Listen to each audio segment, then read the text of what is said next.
J'ai compris qu'il n'était pas congolais alors. Et j'ai compris qu'il n'était pas congolais alors.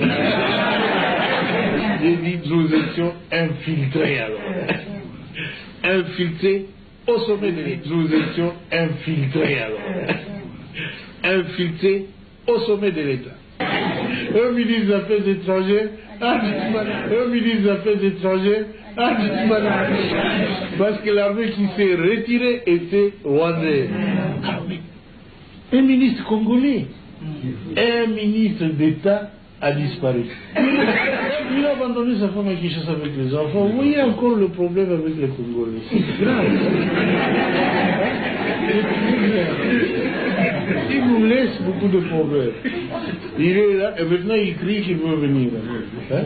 Bon, le voilà devenu un chef de guerre de la rébellion. Et ils sont allés ramasser tous les autres rebus que vous connaissez. Les Tambo et Mwamba, les Zaïdi Ngoma, l'autre là, Londa Boululu, Wamba Diawamba. Et vraiment une kermesse de gens, en tout cas corrompus et inutiles.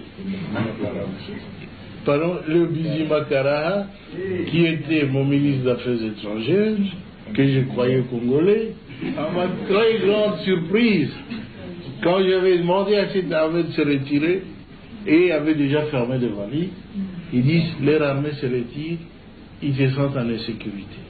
Je dis, mais non, votre armée reste. C'est l'armée rwandaise qui se retire. C'est pas la vôtre. Mais ils ont disparu. Et j'ai compris qu'il n'était pas congolais alors. Parce que l'armée qui s'est retirée était rwandaise. Un ministre congolais, un ministre d'État a disparu. Un ministre des Affaires étrangères a disparu.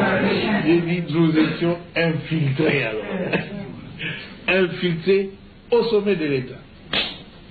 Alors ainsi on aura pu découvrir des documents où Kagame dirigeait ces gens-là, où il complotait pour que les Tutsis prennent la tête de ce grand pays qui n'est pas le leur. Alors ça en est trop, hein.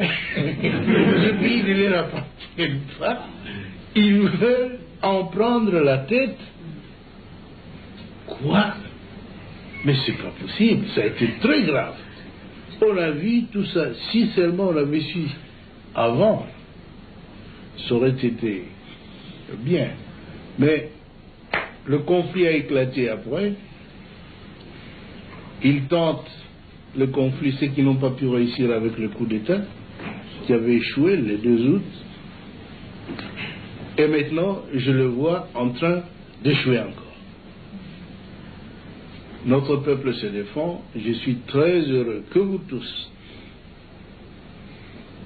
ayez pris conscience de la gravité de la situation pour nous mettre tous ensemble, tous les partis politiques confondus, chez nous. Tous les Congolais se sont mis ensemble derrière le gouvernement. Ils m'ont soutenu, je dois l'avouer très sincèrement. Et je ne sais même pas ce que je ferai pour les rendre.